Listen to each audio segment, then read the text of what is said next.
Good evening, citizens, students, and teachers, to the 15th segment of the 4B discussing the Constitution and American life. We look forward to our discussion tonight on rights, protest, and revolution. In one of our previous segments, I shared with you the favorite album choices of the 4Bs. So tonight, I thought we would share our favorite films as a way to give you some insights to who we are. So joining me as always is Professor Chris Kavanaugh from North Dakota, whose favorite films come down to a choice between Saving Private Ryan and Field of Dreams. And by the way, I think there's a consistent theme in those two movies, and I want you to think about it. We have Professor Tim Moore from the University of Wisconsin-Madison, whose favorite choice of film is A Battle Between. And I struggled hard to see if there's a theme that ties these two together. I think it's romance there. Tender Mercies or There Will Be Blood. Think about that. There is romance and There Will Be Blood. And then our youngest member of the 4Bs, who can't share with the rest of us classic movies, but he has his own. His favorite movies come down to a choice between Rocky, the original, and Animal House. And I do believe there's a consistent theme there, so think about it. Lastly, I'm David Richmond from the great San Joaquin Valley of California, and I get all tingly if I know I'm going to watch one of these two movies, The Sting with Robert Redford and One Flew Over the Cuckoo's Nest with Jack Nicholson. Those are two of my favorites in life. I just want to take Juicy fruit. Juicy fruit. I just want to know which one of us is the chief. All right. We already know who Nurse Ratched is. Okay. We already know who Nurse Ratched is. Who's the chief here? So I want to take a moment to remind our audience that our goals here with the 4Bs are multifaceted.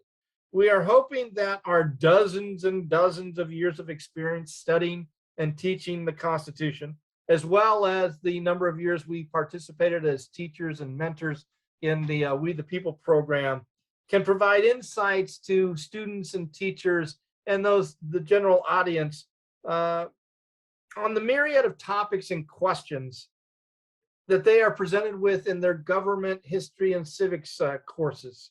We also want to engage our guests in thinking about the trials, the tribulations, the complexities and the subtleties of self-government. We talked about in our last session that so many of the questions that we discussed, there just aren't absolute right answers to.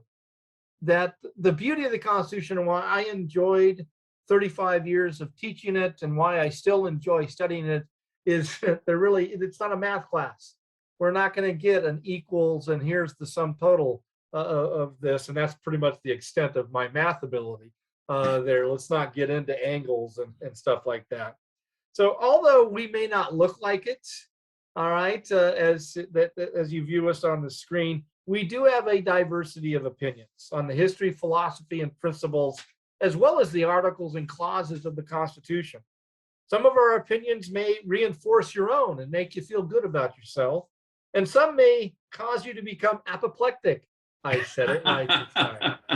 In the end, if it causes your brain and your brain cells, I guess it would be your brain cells, to increase electric activity and create some heat, then we have accomplished our goal here at the Constitution of American Life. So as I said, we're going to be talking about a quote from Martin Luther King, and I'd like to read that quote from his speech, I've Been to the Mountaintop. King says, all we say to America is be true to what you said on paper. But somewhere I read of the freedom of assembly, somewhere I read of the freedom of speech, somewhere I read of the freedom of press, somewhere I read that the greatness of America is the right to protest for right. I think it's a profound and beautiful quote, and I'd like to start off with Professor Kavanaugh, and I'd like him to respond to the quote. Do you believe, from your studies and your experience, that America in general has been true to what we said on paper? Oh, no. It's a process. I think if you look at the preamble, it's a more perfect union, and that is speaks exactly to what Dr. King was speaking to. That is a process, and he was in the middle of that process, right? Trying to get us to be true to the words we wrote on paper. And I don't think we're there yet. I think it's an ongoing struggle. I mean, if you think about back to the Declaration of Independence, that all men are created equal, we know that it only applied to white male property owners, and it was written by a guy that enslaved over 200 people. So I think it's just an ongoing process, and it's a continuous struggle. And I think that's So, exactly. no, well, this cuts to the core, and Mike and Tim, I'd like you hopefully to throw in on this. To me, this cuts to the core of a current conversation as a nation that we are having about the role of history, of teaching history in civics, especially for us in high school classrooms across America. How do you I mean, your answer was specific and direct. There, you said no. I think you do realize that some people would be bothered by your answer. Well, I would hope so. It doesn't mean it's simply my opinion. And as you said, David, I mean, if our viewers, some are agreeing with me and some are disagreeing with me, that's good. That means more people are thinking. I feel like I can defend my position. Doesn't mean my position is correct. Well, be the mentor that you are in the profession of teaching. How would you advise someone who's in their first or second year of how to handle the current political environment of teaching history and civics? That is, and specifically, and again, this is a Martin Luther King quote. We're talking Sure. about civil rights. We're talking about race relations. How would you suggest they handle that, in a way that hopefully keeps them out of hot water? I would say use the documents. I'm going to go into Tim's world of documentary. I mean, use of the documents. There are so many documents in our history, throughout our history, that will indicate a beautiful, powerful words. Which actually is a video you can watch of Dr. King. It's the last speech he gave the night before he was assassinated. Um, and there are also documents, Alexander Stevens' cornerstone speech for the Confederacy, or if you look at South Carolina's Declaration of Secession, you can use the documentary evidence to show where we were and where we've been, to help understand where we're going. So I would encourage young teachers to use the documents, because the documents don't lie. The documents aren't biased. The documents have the evidence to show where we've been. Yeah. Okay. I was going to go down that rabbit hole again, but I want to defer to Professor Moore and Williams. Thoughts, additions to what Professor Kavanaugh has said? Well, I think I offer no solace to anybody starting their teaching career right now. I would never. I don't know if I could do it. But I would say, I mean, our history has been political protest and political violence have been. We have a deep tradition of this. I mean, tar and feathering. Governor Hutchison got his house torched in the 1760s in Boston. Shays, the Whiskey Rebellion, Coxey's Army, the Bonus March. I mean, the farmers drove their tractors to the mall. I think it was in the early 80s or late 70s. The Million Man March, on and on and on. Some of them, I mean, Sterling Hall here in Wisconsin. So some of them have been peaceful, some of them have been confrontational, and some of them have been violent. I mean, in ratification, there was in Carlisle, Pennsylvania, the Federalists were celebrating, and the Anti-Federalists came out and started, beating the crap out of them. So we have a long storied tradition of political violence. Now, I think, and those are facts. Now, I know how that runs askance of some people's sensibilities, that the good old days everybody behaved themselves, and I think they have a kind of a unicorn and a rainbow approach to the past. The reality is, it's not always been nice. and some of it's been quite ugly. And I think what you do with that largely is dependent on whether you're willing to believe that our society has some warts, or whether we are American exceptionalists where everything's perfect. I mean, a form of exceptionalism that would deny the ugly. I think that's just, and I'm kind of quasi-conservative in some ways. So I'm not coming at this political violence in any admirational sense. I'm just saying that it happens, and what we do with that. I mean, yeah, I mean, to me, that one of the more interesting things, I think it was called, it might have been the Kerner Commission or something like that in the 60s. Yep. Where Johnson said, hey, let's look into why Watts went up in flames. Let's look why Detroit goes up in flames. And so, they looked at this, and I think that commission, that report caused a lot of heat. Because it's a great report. These weren't crazy communists, and it's not just about race. There's frustration that these were political expressions, violent. And so I think our history is hard because we have this tradition of political violence. Yeah, and I would echo Mr. Kavanaugh and then what you just said, Professor Moore. I wish every American history teacher would use the Kerner Commission report, because how interesting and almost ironic is it in 2021 if you go back and read that report. You just change the names and the dates, and you could pretty much use it word for word, I think. Yeah, absolutely. Professor Williams, thoughts about, because you're in academia, you're at the university level, which is the source of this whole problem, from what I understand. at least what it's you people in the ivory tower has created all this. But you deal with young adults who are getting ready to go into the professional workplace.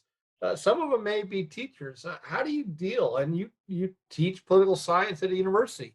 How do you deal with this idea here about, we've got these things on paper, and according to Professor Kavanaugh, he agrees with King. I think the implication of King there, that we have not really lived up to the words on paper. So how do you deal with that, especially in today's environment? Yeah, no, I thought Chris and Tim both brought up some really good points. It's easy to think that our democratic sort of culture, who we are as Americans, is settled. And I think it's important to use the history and use this moment as an example of we're always in contest about who we are going to be, right? And it's not settled. And what King is doing in this speech, to me, is like very similar to what Frederick Douglass did, in the 1850s. What to the slave is the 4th of July, where he is trying to. It's masterful, right? Because it's two things at once to me. Even by the 1850s, and definitely by 1968, like, we put the Constitution and the founders, like we've talked about this, it's sacred, right? It's the sacred stuff. So you can take those words, right? And then you do a very kind of enlightenment thing. It's just kind of like, let's reason with me, right? Let me walk you through the logic about how this isn't happening. And I just think it's a masterful stroke. It can only be done, I think, in a society that not only has these words on paper, and while it's been a long process, and I'm not saying we're not done, it's not perfect, but we have the institutions in place to sometimes respond to these injustices, with or without the political violence that's happening. So I think that I don't get a chance often to, talk to students who are going to be teachers. And to be honest, I mean, to your point, Dave, the students who are in my political science classes, there's not a lot of students who are going to be pushing another side of the argument. Like, they're going to agree with King, and it's my job to play devil's advocate, right? If that's the role I choose to play, which I often do. And that's not healthy either. It's not healthy that I have a class of 30 students who just, think that we don't live up to anything on paper, and we're just awful, awful country and we're never going to get better. That's not the right interpretation of history either. So it's not settled who we are, and we need to see this moment that we're in right now as one of those moments where we're having an intense debate about which direction we do. It's not the first time we've done this as a country, and it won't be our last. I mean, that's a really good point. I think that's really, I've never thought of that before, that that these political protests, it's a demonstration of who we are. I think I got a mull on that for a while, because that's that's really, to me, that's very profound. And that's going to take me a month or two to sort through that, Mike. But I just wanted to slow down and point that out. I agree. I love that. This identity thing. This identity thing may have a critical component to this idea of this hurly-burly nature to our society. I'm sorry, David. Go ahead. No, well, let me follow this up, Professor Williams, and I'll be honest. When I read this quote and looked at the context and stuff, probably it's typical of where I am in my life right now. I had a little cynicism. Do you agree with the premise of the quote that these First Amendment rights were essential to the civil rights movement? And again, the reason I ask this, if they were so essential, why is King and all his compadres in jail all the time? I mean, if these rights are protecting them and allowing them to push for civil rights, then it would seem obvious to me that they're not always fighting to get out of jail. I don't know if that makes any sense or if I'm just historically wacko, but I'm just wondering, do you agree with the premise of King's point? I do, but I want to explain a little bit. I mean, I think King is being he's being smart here, right? Because he knows that words on paper don't mean a thing, right? He knows that words on paper need to have the force of the state behind them. So he knows those words are not going to magically mean something, right? And so I do think that it's not that the rights are essential, because those rights had been there for a long time. I think it's the fact that at that moment, we could talk about with the students the reasons why at this moment maybe it happened, but you had civil society actors, you had federal judges, you had a White House, you had a Congress that were willing to turn those rights into something real, right? But it didn't happen without that political force. And I know I'm going back to Frederick Douglass again, and I looked this up before we started talking. So, in 1857, he said, "Power concedes nothing without a demand. It never did, and it never will." So to me, the fact that he went to jail is exactly what, these civil rights don't mean anything until you test them. I'll finish with this. I had this great First Amendment teacher in law school, Bert Wexler. And he'd been when I had him, he was an old guy. He since passed away. Amazing professor. And he walked into the First Amendment class and he said, if you like your individual rights to freedom of speech, expression, association, he said, you need to thank every marginalized group in America. Thank the Jehovah's Witnesses.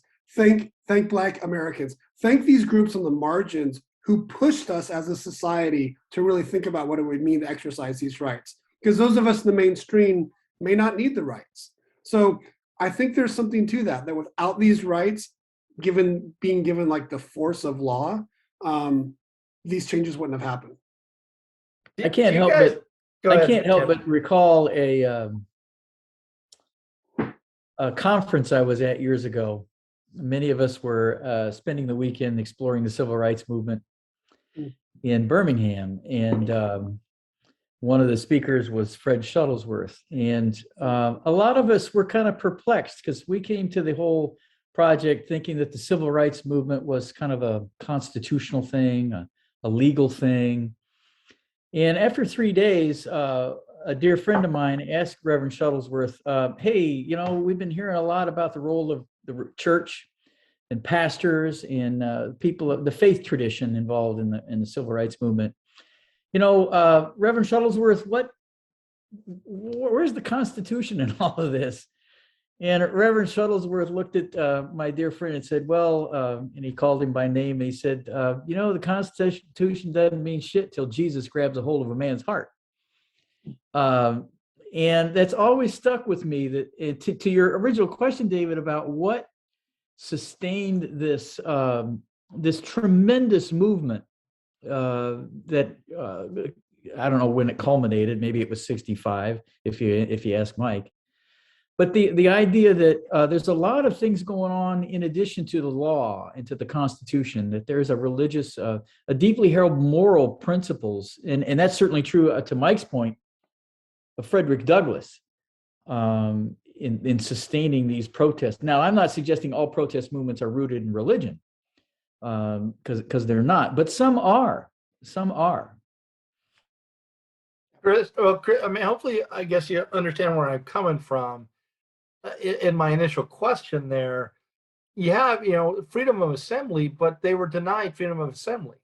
Freedom of speech, they were denied freedom of speech. So I'm wondering just how essential these rights were when at every step along the journey, they were denied these rights. So it seems to me it wasn't these rights. Maybe Tim and Reverend Shuttlesworth is more accurate. It's really more about politics than it is about rights and the Constitution. Does that make sense? Yes, and I'm gonna disagree a little bit, because I think it's, and hopefully students, if your teachers are good and they expose you to the letter from Birmingham jail, then you make sure you thank your teacher for this, because I don't know that there's another piece of writing this is important in terms of understanding what we're talking about than King's letter from Birmingham jail. And I think there's a paragraph in there, and it captures the difference of rule of law versus rule by law. And I think this is and he's talking about the citizens of Alabama and the fact that Black folks in Alabama had no say in the law, and yet the authorities of Alabama are expecting, the Black citizens of Alabama to follow the law, but not requiring white citizens to it. And this is why I think with these rights, they're essential, because what Dr. King is doing by getting arrested on purpose, parading without a permit, right? He's trying to show the unequal enforcement of these laws and get America to examine, wait a minute, you're saying this is what you said on paper, but now you're saying it's okay for these folks, but not okay for these folks. Therein lies the difference between rule of law versus rule by law. And we want rule of law, not rule by law. So I think that it's important to have these rights, because now you're able to show people that these rights are not being equally enforced. Does that make sense? Yeah, I think that's a good insight. And I just wanted to add on to this, and something that students might want to look at is not only the civil rights movement, but I look at the suffrage movement, and I've done a lot more study on that in recent years than I did maybe at the peak of my teaching. And I did not quite understand the resistance and the violence against women who were fighting for suffrage rights in the late 19th and early 20th century there. And then again, it makes me question the value of rights on paper, because again, these women time after time after time were arrested and in some occasions beaten, not by mobs necessarily, but by police officers in trying to fight for what were clearly, to me, inherent constitutional rights there. So Tim, you kind of talked about it, but maybe you could go a little bit more. Seems to me that the Declaration of Independence, with its phrase, "It is the right of the people to alter, abolish government," that it's an explicit support of violence. That our founding document, one of our founding documents, explicitly supports the use of violence to change government and government policy. What say you? Well, I think that's one of the big questions about the Declaration, is that word abolish, code language for revolution. The facts are that the British culture, when people in Britain got angry with their government, they fought wars. The king had his armies, the parliament has their army, and so there's a tradition of real violence associated with government policies or not liking government policies. And so when Jefferson says the right to alter or abolish, I think he's really hedging his bets, because to say the R word straight up in the Declaration, that's going to be quite controversial. So I think he takes kind of the middle ground on that. There's also, so I'm going to punt on your question directly, but there's some interesting things in some of the discussions in the ratification convention, because some anti-federalists don't like the fact that there's no Bill of Rights. And so some of the recommendations that they send along, they include these statements about the people to alter or abolish, kind of riffing on Jefferson, that this doctrine of non-resistance, in other words, just accepting whatever government system comes your way, that the doctrine of non-resistance is an invitation to slavery. Now, that's another one of those, I think, interesting phrases in some of these documents that are maybe code language for revolution, that you just shouldn't accept that this is not a good principle, this doctrine of non-resistance. So there's a lot of that kind of language at the founding. Is it revolution? I think it's a fair debate. So we have a political scientist with us. Okay, before we get to the political scientist. Oh, Chris wants to disagree with me. Well, no. I think that we teach the influence of Locke, on the document, and Locke clearly writes about the right to revolution in the second treatise, and so Jefferson maybe softens that a little bit, so like you said, hedges his bets a little bit. But again, he continues that we don't do it for light or transient causes, and a long train of abuses and usurpations, to use Jefferson's words.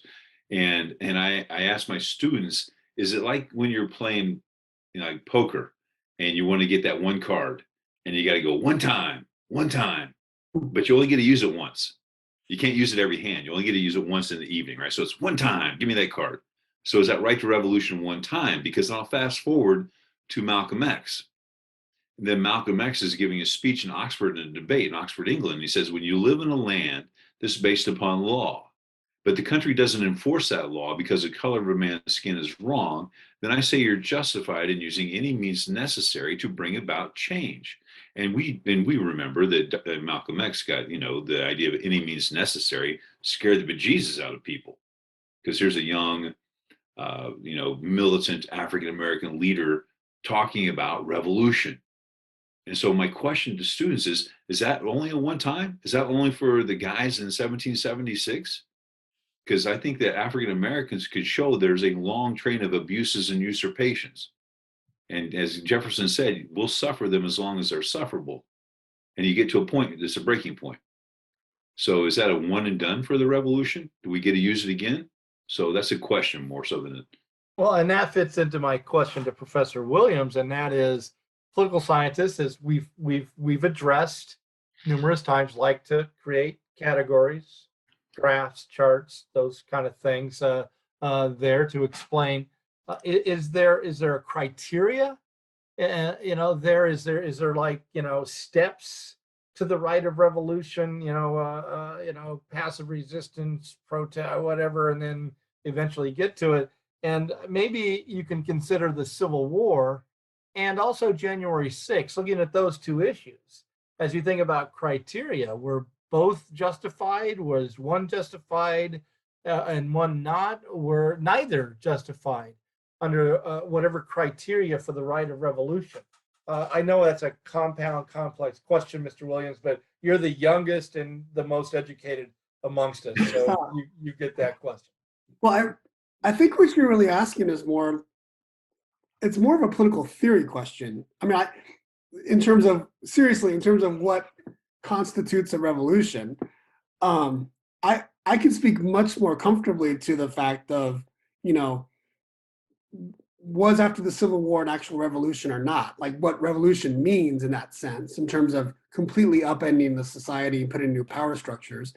Martin Luther King is not calling for that. He's believing in sort of the foundations of the nation. He wants to improve those foundations. He doesn't want to completely like implode it or explode it. I don't know what to say about the stages for revolution. There's been some good, interesting work in political science on succession.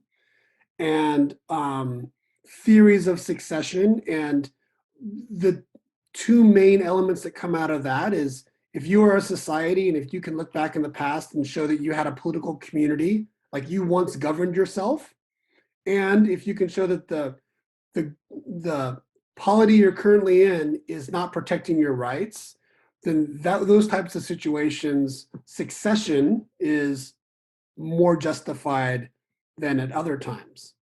So given the United States history and the F word of federalism, I think we have 13 different states that could maybe use some of that to justify a revolution or a succession from the United States.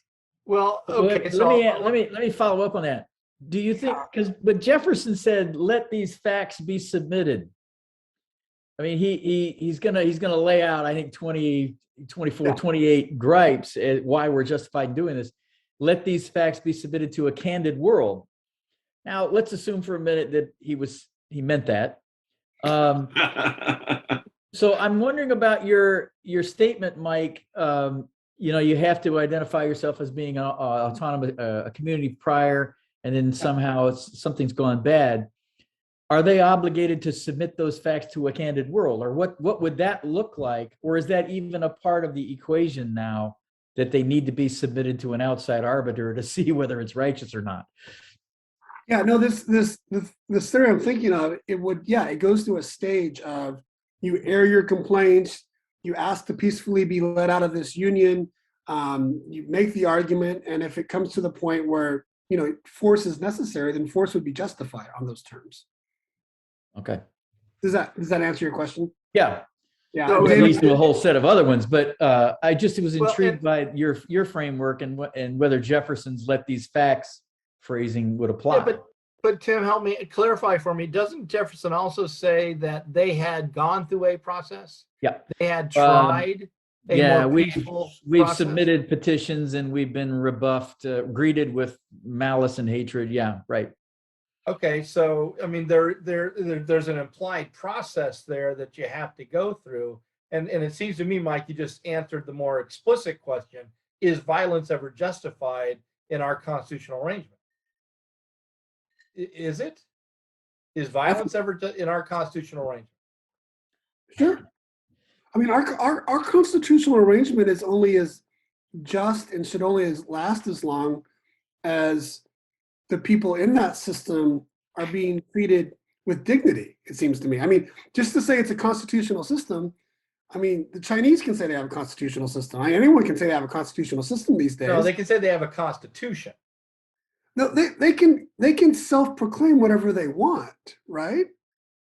I mean, they can. I mean, I get your point, but they can.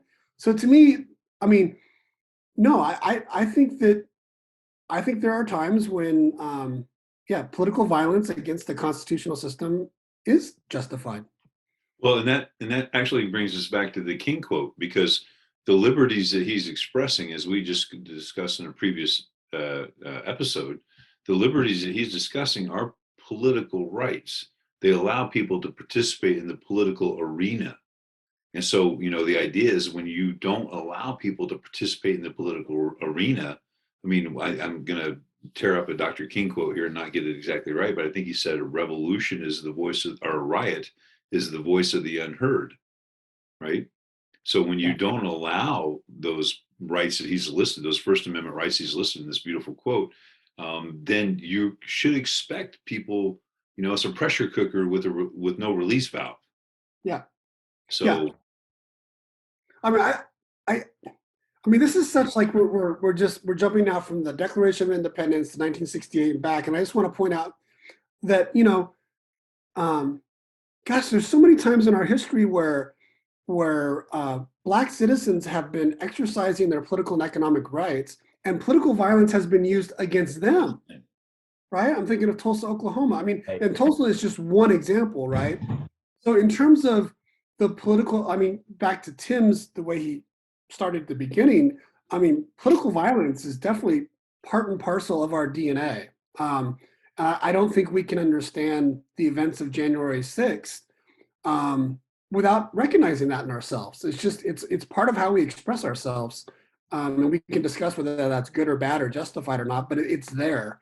Even though I think a lot of Americans would like to say that we are exceptional and that we don't do that, right? But I think that Right. the history is there that we do.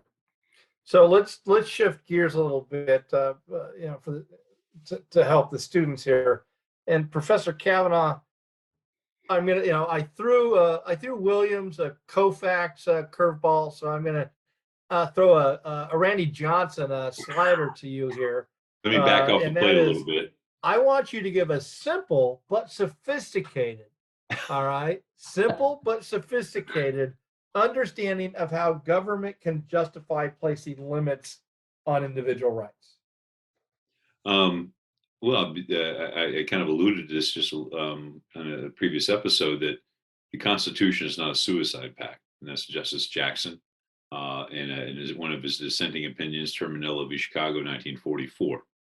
The idea is that want the students to think about, go back to your Unit 1 stuff, right?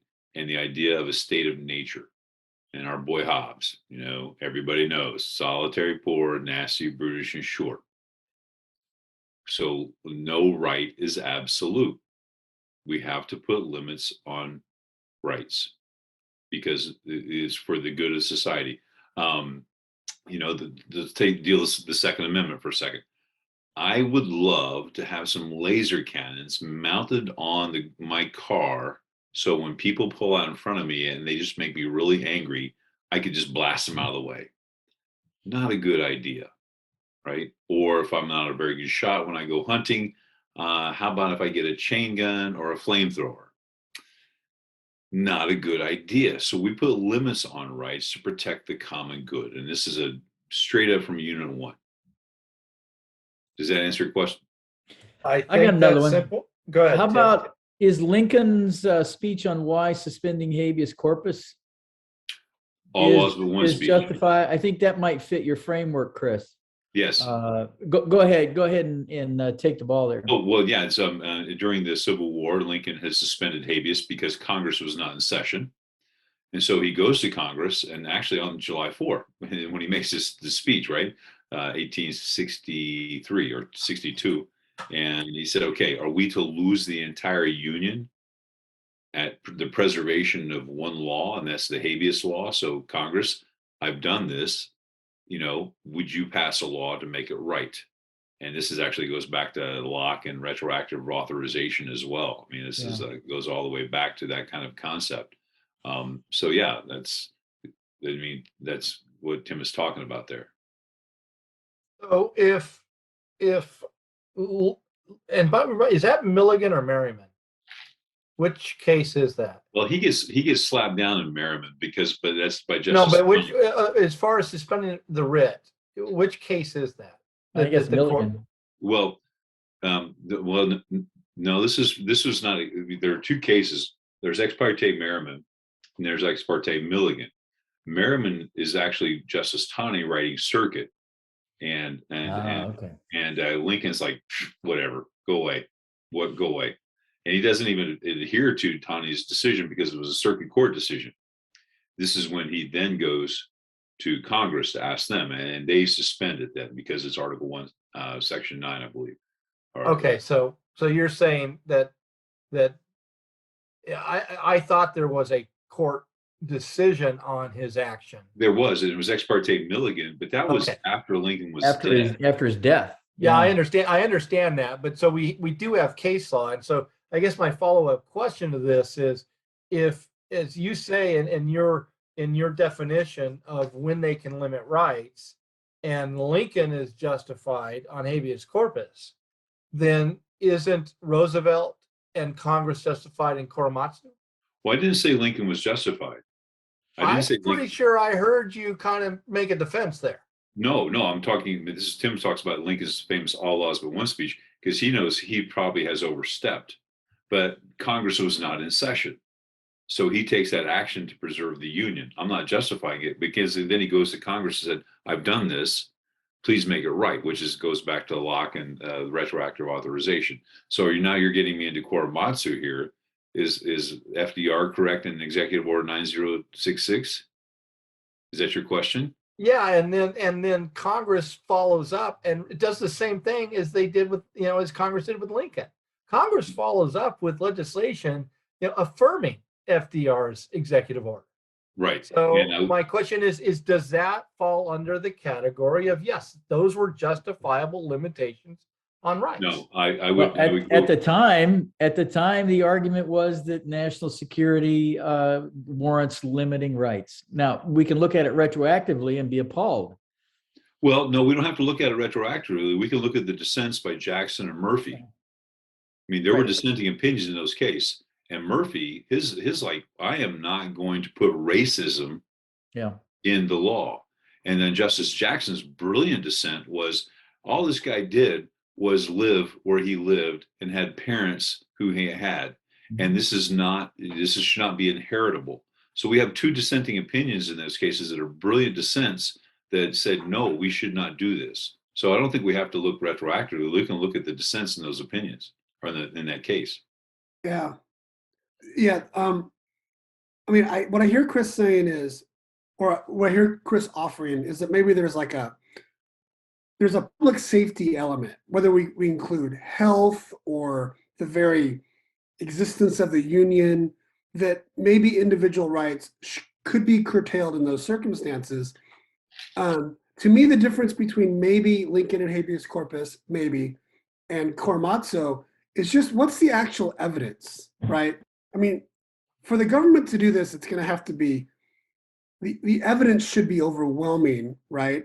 And it should, and I think with the Korematsu case, I mean, what that order did, it wasn't based on evidence that this group of people were engaged in any sort of activity that we should have been concerned about. So I think that's a little different, maybe with Lincoln, maybe saying, look, I know some people who are they're fighting us, and I want to protect us from them during the war. I have evidence that they're fighting us. If I maybe messed up that history, but I think for me that would be the line. I think that there should be a way to limit the rights, but man, it has to be really evidence-based. And now we live in a world where no one knows what the evidence is, right? No one's going to accept the evidence, right? We live in this like no truth world. So I don't know where my line gets us in today's world, but I think that's what it should be. Well, I mean, and Chris isn't that the compelling state interest principle, I guess? You better have a really dang good reason. Yeah.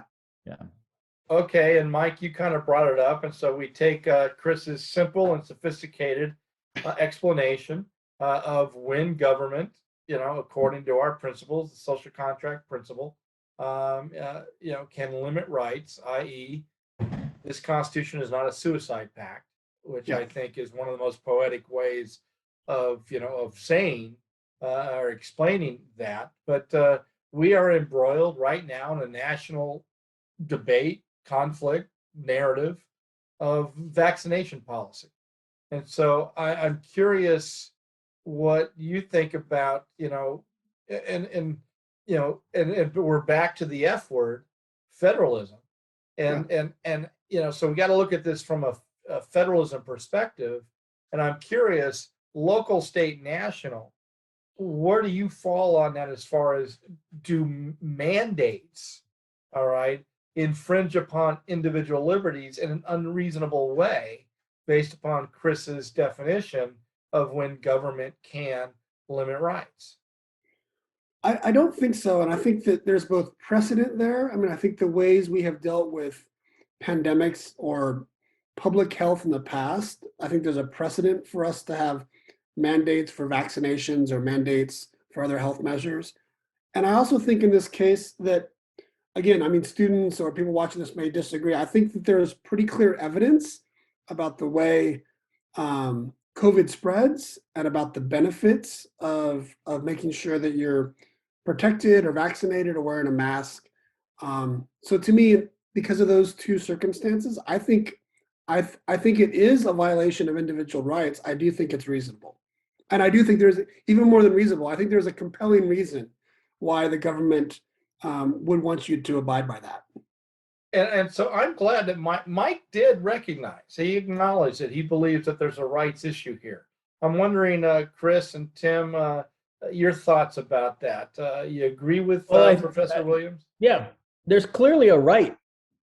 But to Chris's point, all rights, they're not absolute.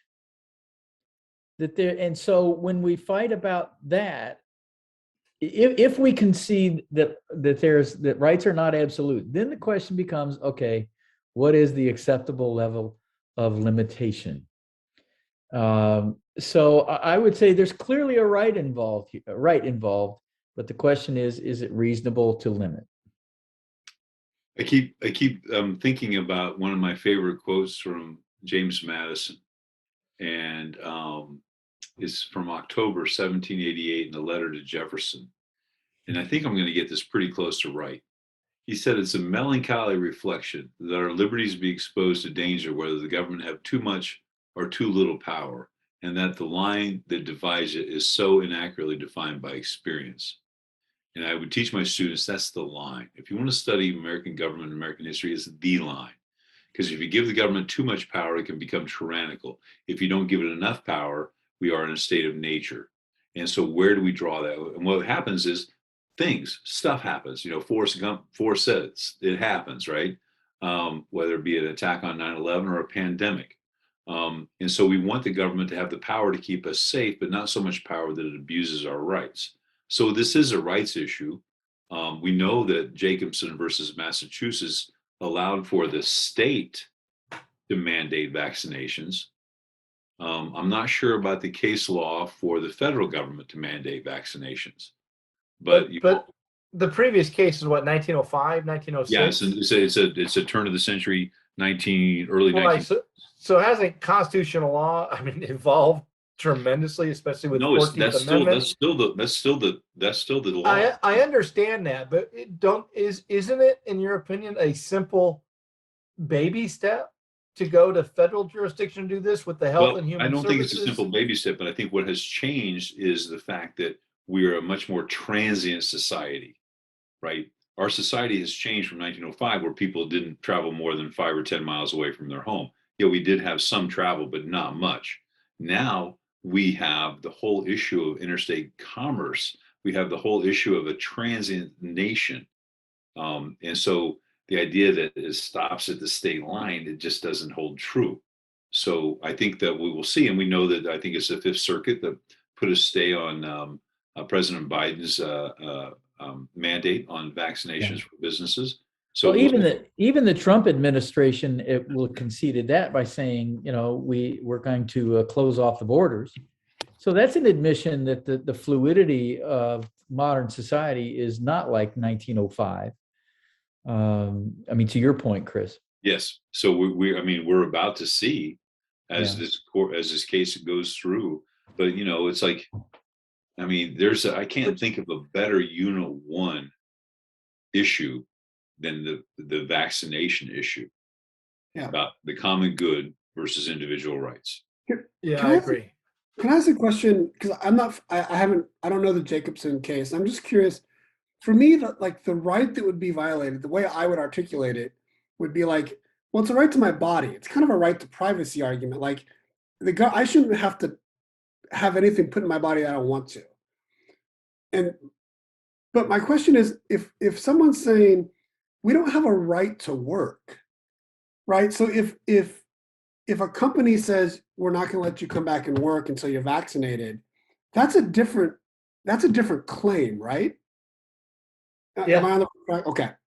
Yeah. Okay. That's an absolutely different claim, and again, I find no jurisprudence whatsoever that would support that claim, and the answer is again and again, you have OSHA rules, you have Fair Labor Standards rules. You have all labor law and health law involved in this, but I find no jurisprudence that says that a company, it's reasonable, it's responsive to a condition that exists, and again, you don't have a right to work for that company or that establishment.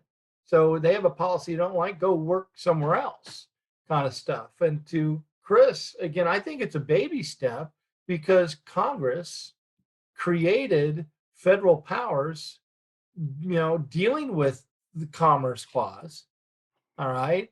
And you have OSHA, you have the Labor Department, you have Health and Human Services. And I know this case from the Fifth Circuit is dealing with private entities, but I think you're well aware there have been hundreds of lawsuits now, presented on government power to mandate vaccinations. And here in California, predominantly it's prison guards, police, and fire departments. All right, are the three major entities that have filed suit and said that the state does not have the power to require vaccination, for employment purposes there. Which and I would agree with you, Chris. And I think it's beyond Unit 1. I think this topic is so rich for a myriad of units there.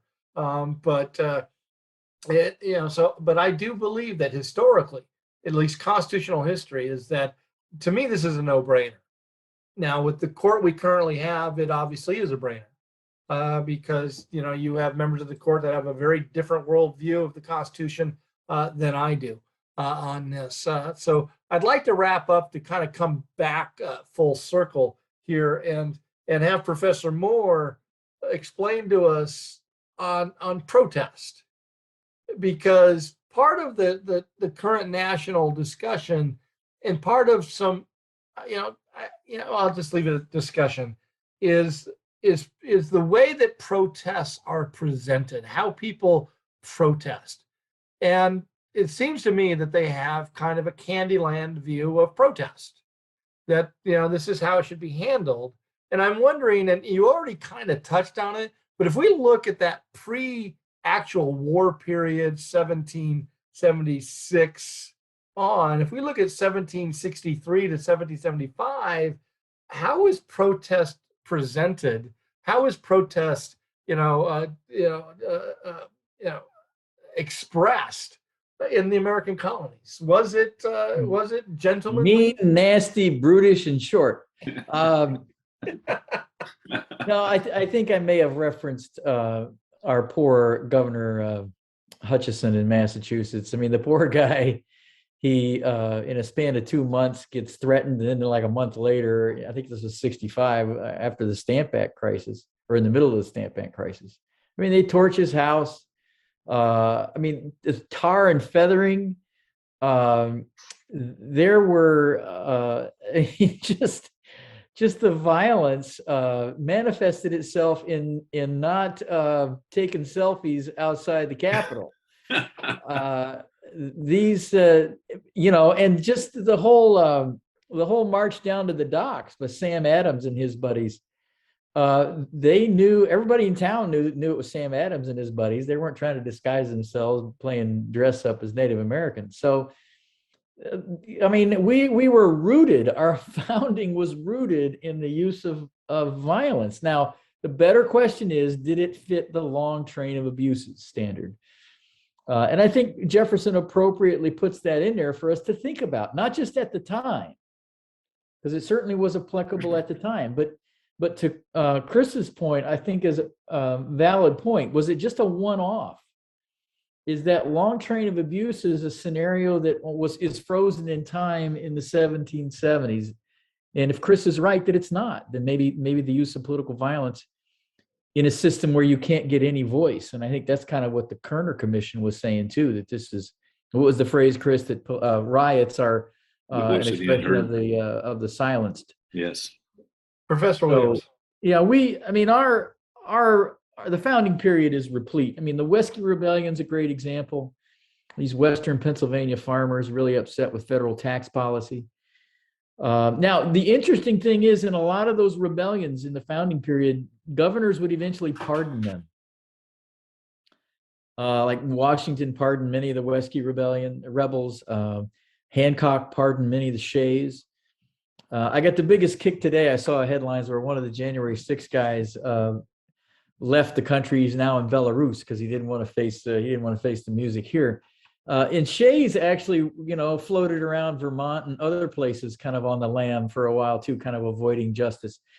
So there's a long tradition of avoiding justice too in our history. But I do, the violence it's there. It's really rooted in our founding, into my way of thinking. Mike. Yeah, Tim, forgive me, because I'm just really fascinated with what you said. And I wanted the context of what you described with Sam Adams.